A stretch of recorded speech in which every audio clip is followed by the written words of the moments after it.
let's do this. So this is module number 3 of our Creating Work-Life Harmony. Not balance. Balance is Harmony supposes joy and love and fulfillment and all those amazing things. We've covered 2 modules already, and this is the 3rd one today. So I'm going to share some slides, not much on the slides today. Feel free to take a screenshot if anything. I will be recording as always. Just finished a wonderful session with Michelin leadership team just now. These kinds of tools, creating work-life harmony and balance, delivering effective feedback was today's session, delivering this content all around the world. And yeah, there were 2 previous modules. Module number 1 was maintaining mindfulness, which is simply about being more aware in a moment-to-moment thing, especially about your values. What is most important to you? We explored how our values change over time, and then therefore the harmony or the joy that you will experience will change over time as well. For example, in your early part of your career, perhaps certainty was the most important to you, and that brought you a sense of relief or fulfillment or joy because you could, get a mortgage, you could buy a house, and you could kind of have a certain level of certainty. Then as we evolve, you might decide that perhaps freedom is more important to you. So then, creating something, building your own business, becoming a coach or a consultant, that might be more important for you. And then that will bring you more joy and harmony. So if you missed that module, check it out on YouTube. Then dealing with toxic people. Oh, those nasty toxic people. And by the way, they're out there, they're around, and you need to know how to manage those. So I would strongly recommend checking out that video. We discovered the calm process for being able to deal with those toxic people, which brings us right here for module number 3, which is productivity, passion, and play.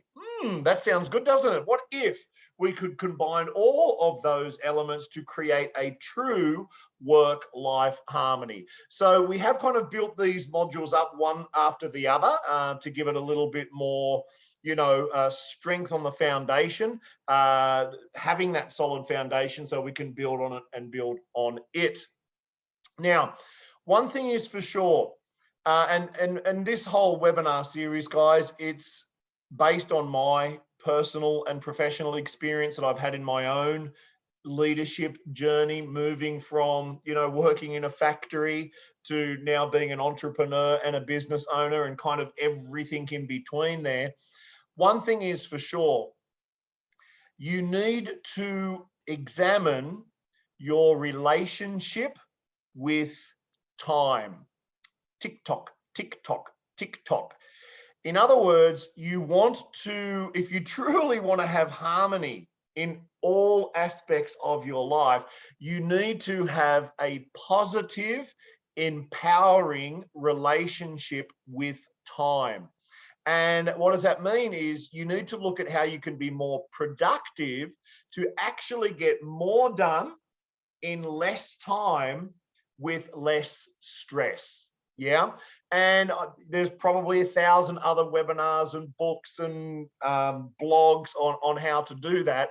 So you can read all of those. They're awesome. What I want to share with you here is hopefully some perhaps new tips that you've not quite explored about being more productive. Because think about it. If we're talking about work-life harmony, starting work at 7 o'clock in the morning through till midnight at night, I'm not sure that's a lot of harmony there, certainly in the longer term. So you want to look at ways in which you can create more of a harmony right here, right now. And certainly in my leadership journey, that was looking at tools and techniques and strategies to be more productive. And here's probably the big one. The first, main tip I want to explore. And that is, what is your belief system around time? So most people have a disempowering belief system around time. And by belief system, I mean what you believe to be true about time. Now, don't worry, I'm not going to go quantum here on you. I'm not going to get into quantum physics or anything hardcore like that. Most people, many people in my experience, when I speak to them throughout the day, you know, how's it going? How are things? Oh, their typical response, oh, I'm so busy. I've just got so much going on and I'm so busy. And oh my goodness, I'm so busy. I'm so busy. I'm so busy. Now, what happens, guys, is, and if you've tuned into any of my webinars before, you know, we've done whole webinars on belief systems and positive thinking and how our thoughts create our reality and so on.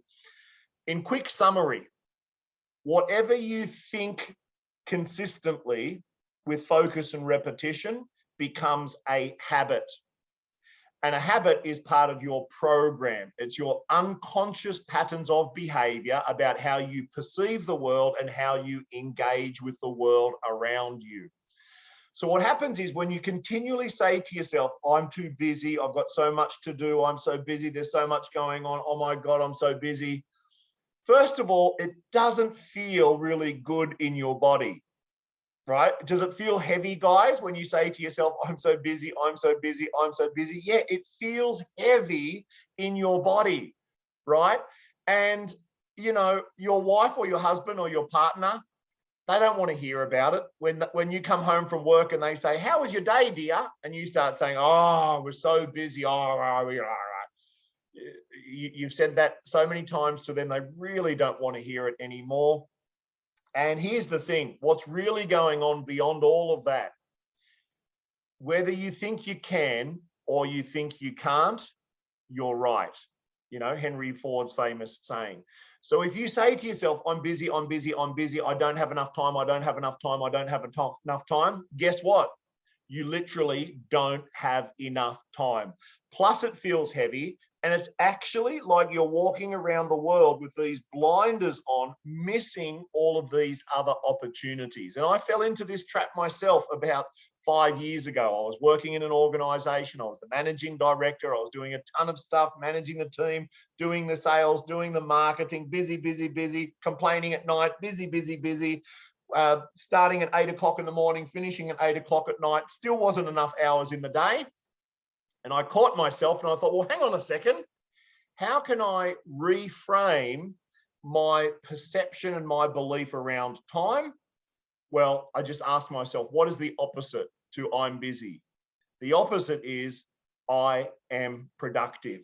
I am productive. I am productive. And just like you create any habit or any program or any unconscious belief, it's focus and repetition and focus and repetition and focus and repetition. So I am productive. I would write it on Post-it notes. I would say it out loud. I would include it in my incantation. I am productive. What do productive people do? They get more done in less time. So a magical thing happened, guys. Just as I rewired my brain to this new relationship with time, it was like I went from looking at the world like this to now looking at the world like this. I am productive. My ability to delegate dramatically improved. My creativity dramatically improved. You know, it got to a point where no matter what was going on, I intended I was going to finish my work day at 6 p.m. no matter what. And so as a result of that, I just got more efficient.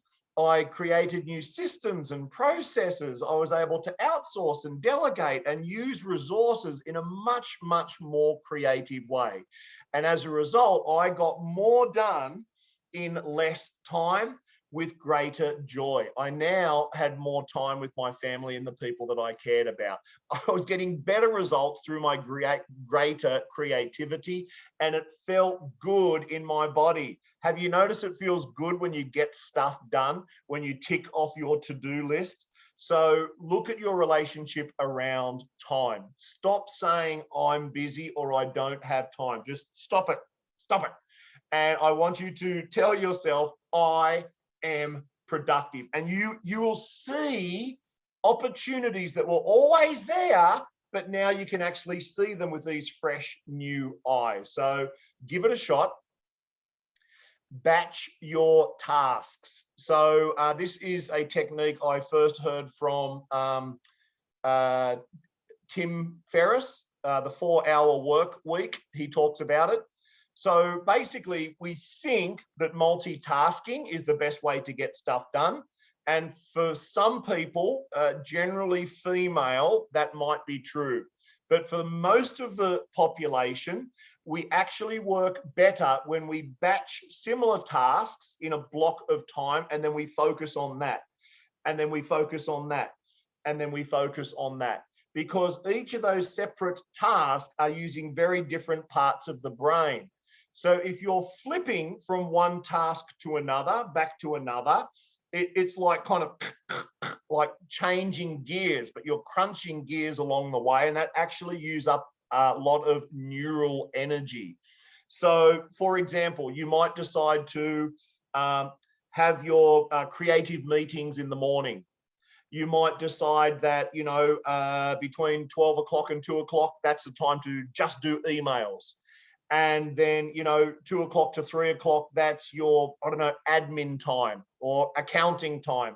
And so you batch the work in these little chunks of time in order to free up other time to focus on other things. So for example, here at Coachology, next week, we've got our NLP training coming up, which is a 5-day program, followed almost immediately by our 4-day ICF coaching program. Now, we did that on purpose. I could have had 5 months this day and 5 days this month and 4 days next month and kind of stretch it out. But then I kind of have to be in Bangkok and by batching them together, then now I'm in training mode and I'm train in the room, got people there. People can actually fly up from Singapore or Malaysia. They can stay with us for the 10 days. And that's what I call an example of batching the work. So then when I'm not in the training room, that gives me a lot of other freedom to do other things, which might be have a holiday, which might be to write a book, which might be to create a new course or whatever. The options are absolutely endless. Next one. Schedule your meetings. Don't try to remember stuff. Use your technology, right? What gets scheduled gets done. Don't ever think that you'll remember stuff. Simply try to, put everything you can in your calendar so you don't have to think about it anymore. It frees up your neurons. Give yourself emotional permission to complete tasks that will give you a return on investment of your time. So in other words, there's a kind of like a big project you need to do. It's going to take this amount of time, a big chunk of time, and we put it off and we put it off and we put it off because we think that half a day or whatever it takes is going to take too long. But you need to think about the return on investment that system, that process, that thing that you're going to do is going to save you in the long run, and then give yourself the emotional permission, because there's always going to be something coming up. There's always going to be something. There's something. So allow yourself the permission emotionally to focus on those things that will move the needle the most in the long run. A quick example, at my company here, Coachology, I have an automated kind of database system where if someone comes onto our website to inquire about one of our courses, they fill out the little contact form and it automatically sends an email and then a follow-up 2 or 3 days later, just like when you registered for this webinar. I'm not doing that manually now, guys, but it was a real pain in my backside to set that up. It probably took me just to get to the basics, 3 days to set it up. And the cost and all of that, best investment in my time and money that I could ever do. Now I don't have to individually reply to all of those things. So give yourself the emotional permission, but also what other technology or systems or processes can you use that's going to free up your time, that's going to liberate your time? Does it cost money? Probably. Will you get a return on investment? Does that mean you can spend an extra couple of hours with your children or have an extra day off to go to the beach?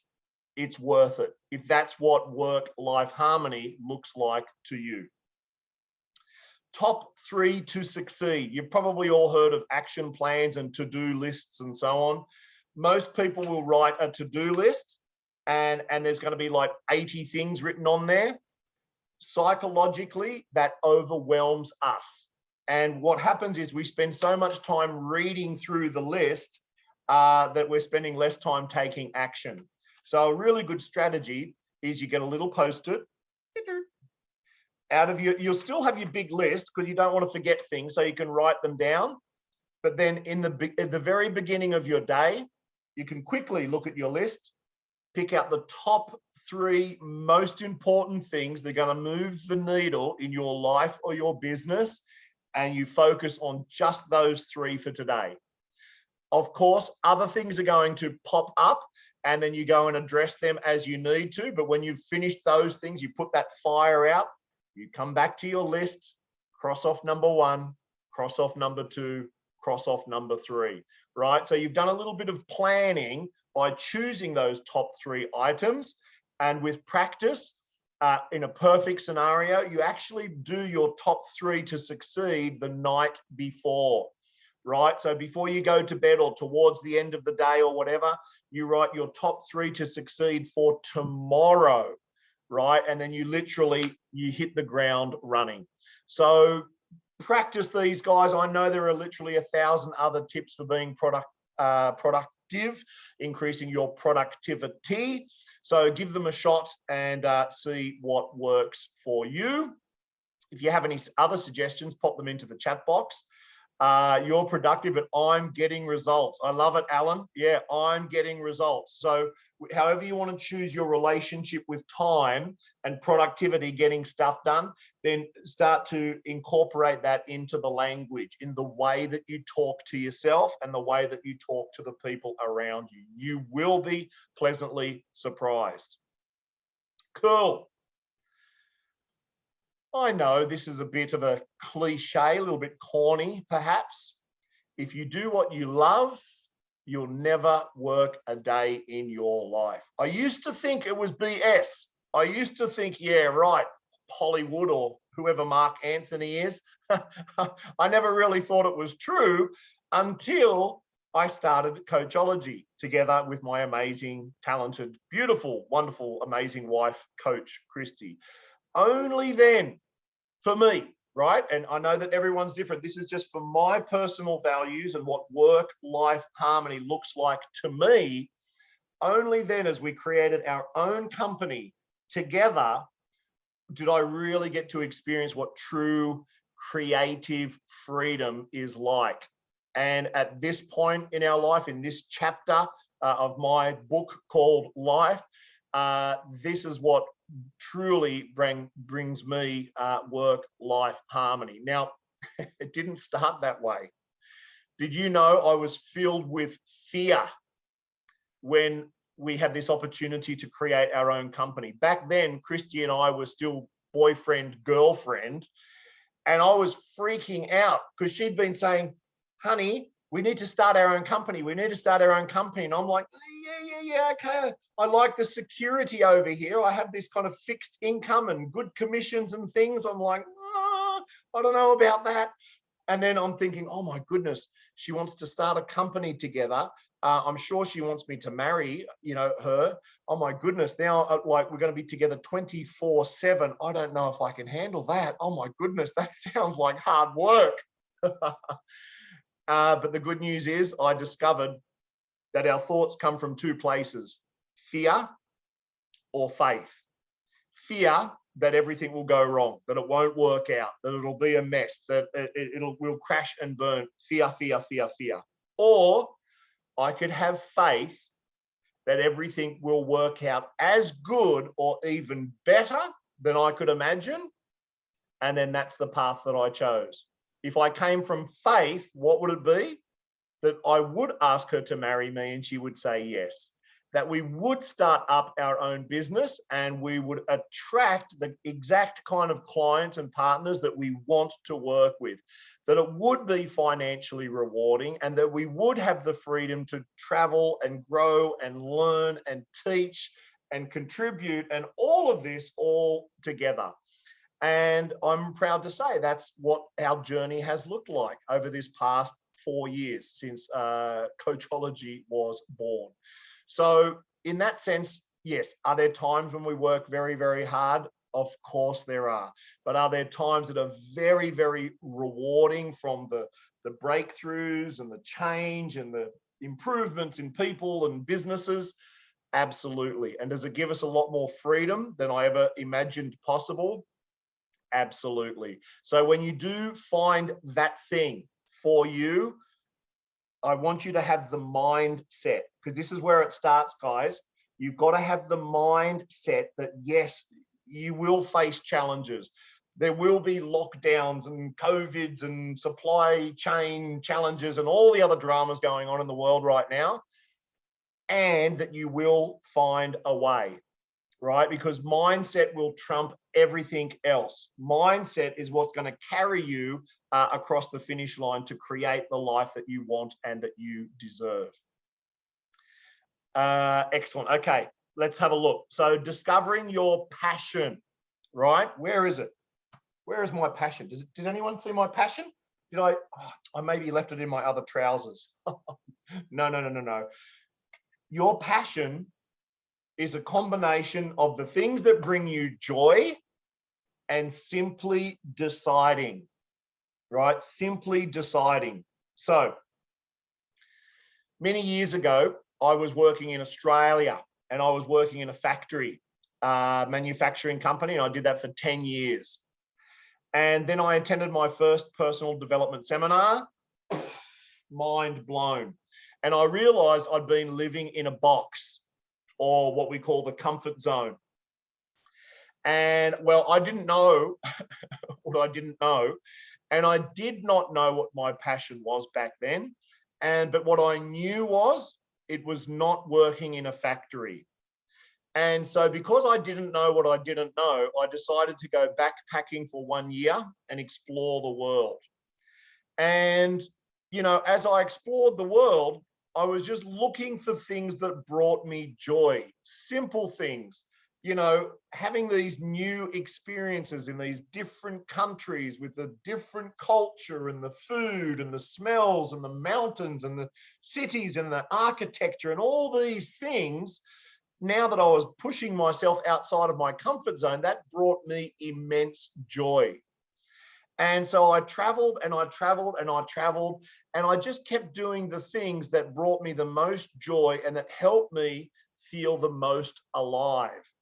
Now, an interesting thing happened. As I was on my backpacking journey, I had these naive, kind of goals or things that I wanted to achieve. For example, I thought that my passion would be I could own like a nice pub, you know, in Australia where people come on a Sunday, they have their beers, there's live music, and, you know, people are there having a good time. I thought, yeah, I want to own a pub. Well, that was all well and good until I worked in a pub in England, I was believe, in a little city called Salisbury near Stonehenge. And I was pulling beers at the Market Inn. And I got to tell you, it was pretty sad. I did not enjoy it. I did not enjoy serving beer to people who were clearly drinking too much. And I've been on the other side of the bar having a good time. But I tell you, when I was behind the bar serving that, it did not bring me joy. And so through a process of elimination, I got clearer on what was not my passion, right? So now it's not to focus on what you don't want, guys, but if this is the universe, if this is your experience as a human on Earth, and you've got this many choices about what your passion is, if you don't know exactly what you do want, you can probably easily get very, very clear on what you don't want, right?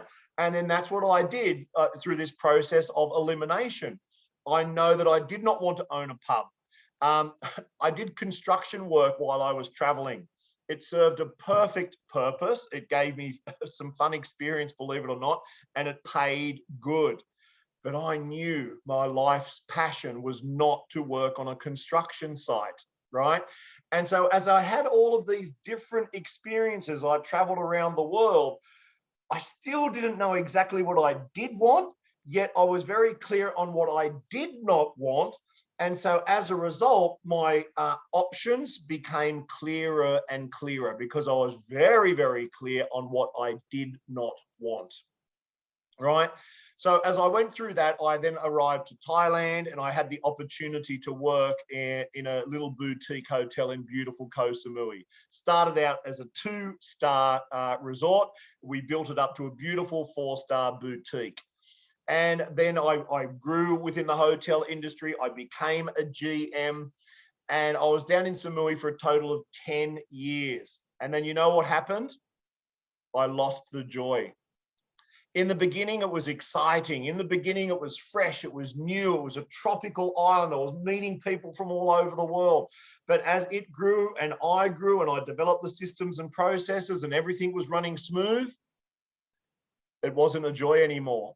It wasn't a passion for me anymore. And so I started to say, gosh, all right, Luke, what's next? Right? And that's when I asked myself this question here. At what point, right? Because picture this, I got to the role of GM. I'm earning $5,000 per month.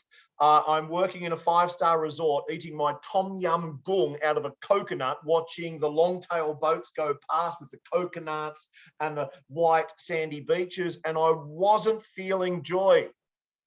So I asked myself, at what time in my life have I felt most alive in my body? And I sat with that question a couple of days, knowing that I'd had that experience of traveling around and all of those life experiences until then. And you know what came up for me? The most time I felt alive in my body was when I had completed that first training that I had attended back in Australia all those years ago, more than 10 years ago. The feeling that I felt at the final day of that training, that was the most alive I've ever felt. Every neuron in my body was tingling. Colors were like vivid colors. It was just like, poor. And as I remembered that feeling, I just decided, guys, I want to do what that guy did for me, how he made me feel at the end of that day. That's what I want to do. So it wasn't so much that it was my calling or that these lights and rainbows started coming. It was more that it was a decision based on how good it had made me feel back at that time. Now, I had no idea where to start, but I just decided. I want to be a coach and a trainer. That's it. I want to do what that guy did for me. I want to do that. And so I just decided. And then I moved to Bangkok. I worked in another company for a while. I built my skills. I got myself certified. And as you just heard me share before, about 4 or 5 years ago, we started Coachology. Now, until you get to that point, what new activities can you try? Maybe you can't go backpacking around the world. All right. What can you do within your community, within your neighborhood, within your country? What new is it painting? Is it dancing? Is it singing? Is it music? Is it poetry? Is it this? Is it that? Find out. The only way to really know what truly lights your soul on fire is to try different things. Yeah. So I see some comments in the chat box here. Oh, yeah. Okay. Awesome. Very good.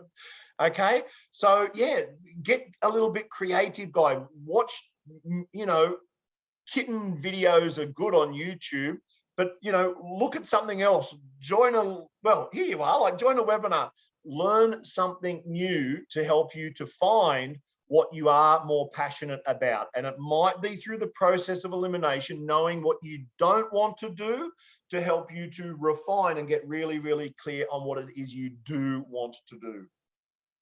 Where can you meet interesting people?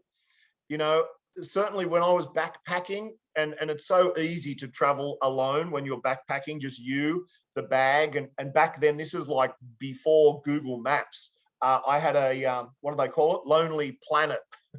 But some of these serendipitous, coincidental, synchronistic meetings with weird and wonderful people from all around the world, it was just simply amazing. And those discussions and those, as they would share their joy about this or that and the other, and getting recommendations to visit here or to try that, like the Bilbao Museum in the northwest of Spain.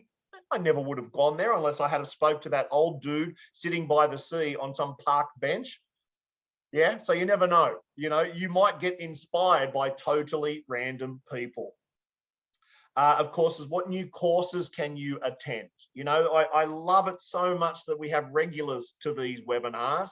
And, you know, if now is the right time, take the step. Come and join us for the NLP next week or the ICF after that. Not only will you meet new and interesting people, you're going to learn something new, which could be lighting that spark that could be part of the next chapter for you, whatever that might be. Cool. So they're my tips on how to discover your passion. Yeah, so well said, guys. Alan, sorry. Put it this way, if you do what you've always done, you'll get what you've always got. And doing the same thing over and over and expecting different results, that's what we call insanity. So if you can do anything to take a step outside of the comfort zone, out of your comfort zone, don't compare your comfort zone to someone else's. It's not a competition, right? But challenge yourself to take that step beyond, because that is where the magic happens. That is where you're going to learn something new. And it's probably where your passion is hiding, right? It's not hiding in the stagnation of the day-to-day thing that you're doing over and over and over again, exactly the same. I'm quite sure that it does not exist there. Right. Next one. How am I going for time here, Lukey? All right, we're pretty good. Make play important. Did you know you can bring a certain playfulness into your day-to-day? And you can bring joy into the moment by moment, day by day. There are little opportunities for you to be more playful or to bring more joy into your life. Remember, we're talking about work-life harmony here, guys, and how you can combine, you know, the two together. So the first thing is first. If you truly want harmony in your life, and maybe you're in a chapter in your life right now where you are working really, really hard. You know, I think I shared the story before when I started working in the hotels. For that very, very first year, I was waking up at 5 o'clock in the morning and would rarely get to bed before midnight. And I did not have a day off. In that first year, I maybe had 2 days off, and that's it. So I had to find the joy in those moments. And for me, that kind of self-care moment, that was in the morning, because at 5 o'clock in the morning, there's not much happening in hotel world, believe it or not. Most people are on holiday and they're still sleeping. So I would go for a swim. I would have my meditation. I'd go for a walk. I'd go for a run. I'd listen to the birds. I'd write in my journal. I'd read a book on the rock overlooking the sea in beautiful Koh Samui. And that was my time. Yeah, that was that golden hour in the morning from 5 o'clock till 6 o'clock. That was the only time I had to myself before my boss was blah, blah, blah, blah, blah. So now, what does self-care look like for me? Thai massage, hello. They're like $10 here in Thailand, and they're really, really good. What else is self-care? Going to a lovely restaurant with my beautiful, amazing wife, and trying a new restaurant from time to time. But sometimes it might be trying an old favorite restaurant, something that we know is consistent and delicious and yummy and arroy. What else does self-care look like? Going out to the jungle, spending time in nature. We've got a beautiful little property 2 hours south of Bangkok, and we've got our training coming up next week, 10 days of training in a row. I said to Christy, we should go down to the river on Friday. What do you think? And she said, I was thinking the same thing. I said, awesome, let's do it. It's only 2 hours drive, so it's not like a long, tiring drive.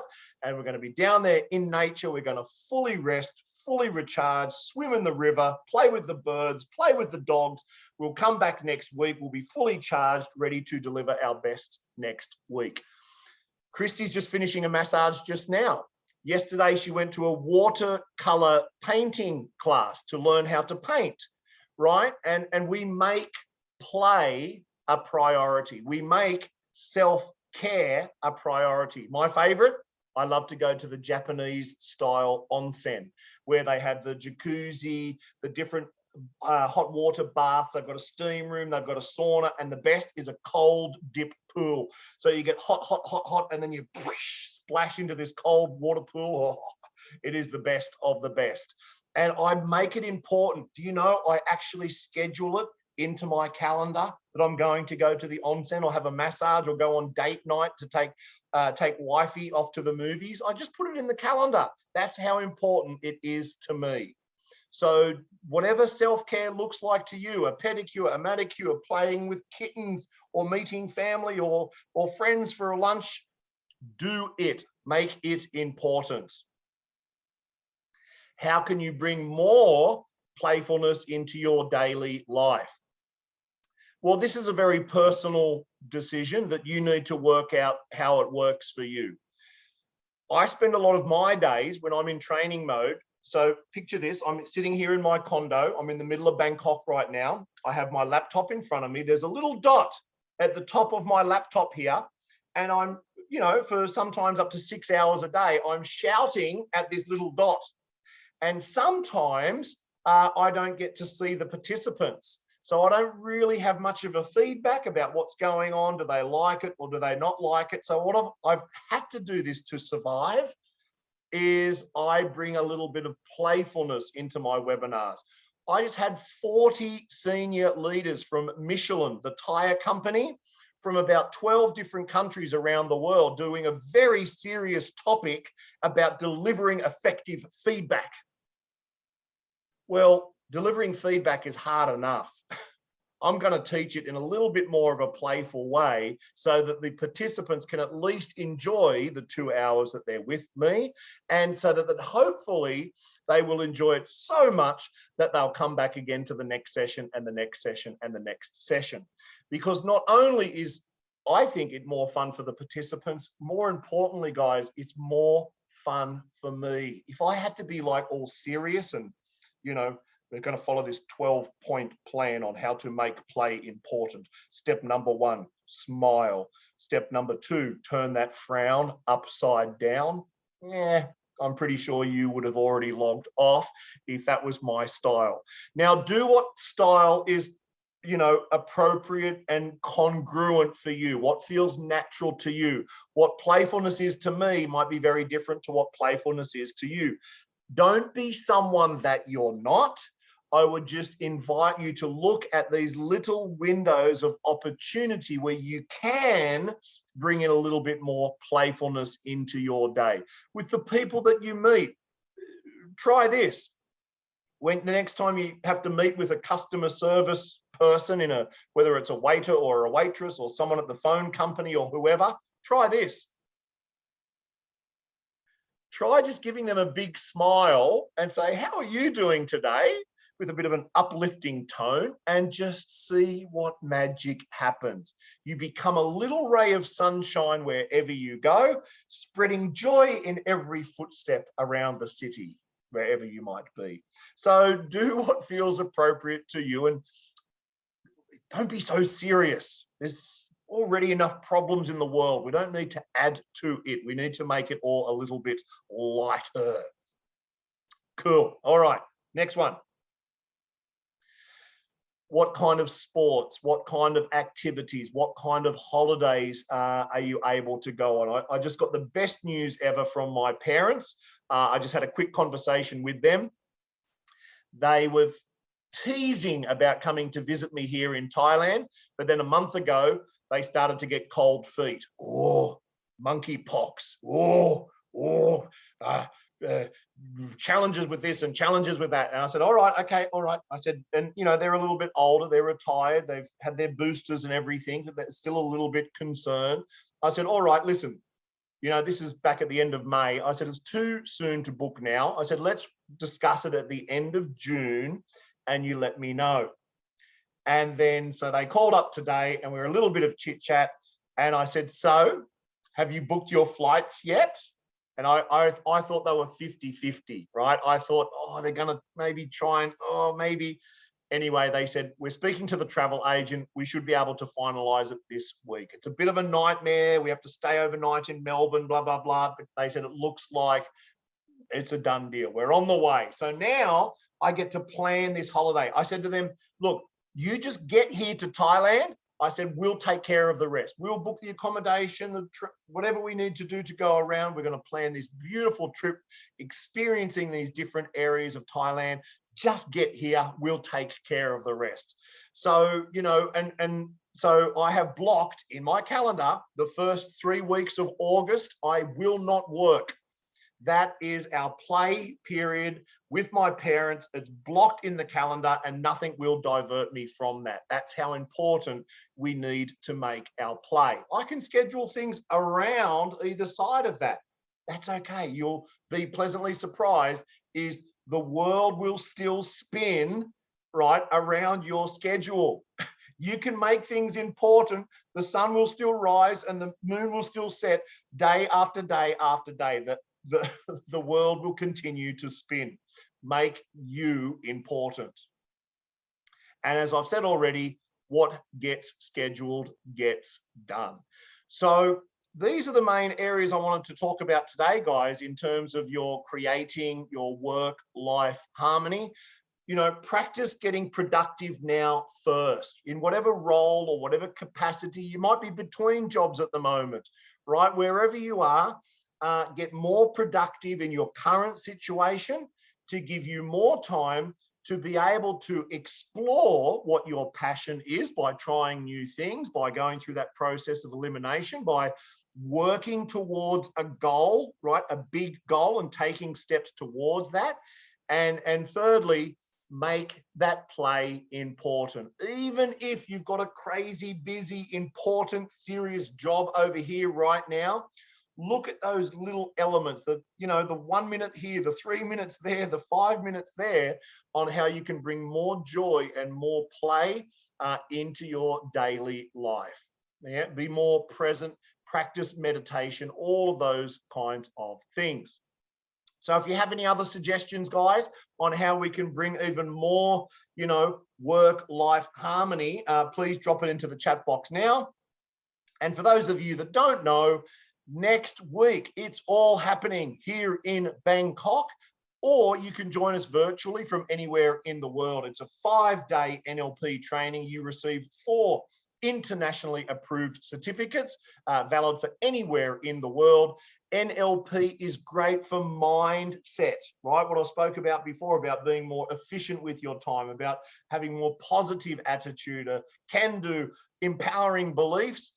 Come and join us for that face-to-face in Bangkok. You can travel now, or you can join us virtually. And there are some special investments there because you are a valuable webinar participant. And then I would also like to invite you to the ICF Leadership Coaching Certification. This is particularly good for those men and women who you might be a little bit older. You're starting to get the sense that the corporate life has served you well, but you're kind of maybe thinking, what's next? Then this is a beautiful bridge for you to plan that next phase of your life. Whether you want to explore being a mentor or a coach or a consultant or starting up your own business, this will give you some very, very powerful tools and be that beautiful bridge between that part of your life and the new exciting chapter that you need to create. So awesome, my ladies and gentlemen. Thank you very much. I hope you enjoyed the session. that kind of wraps it up now for our webinars. I'll be back into training mode next week with our 10 days of training or something in a row. So hope to see you there. If you haven't registered yet, ping me a message. Until then, stay cool, stay awesome, and see you at the next workshop somewhere in the world. Bye for now. Thank you, Luke. See you in Bangkok. See you in Bangkok. Bye-bye. I'm gonna come to your training. Awesome. See you then. Thank you. See you. See you. Thank you so Bye. much. Always enjoy it. Thank you. Thank you.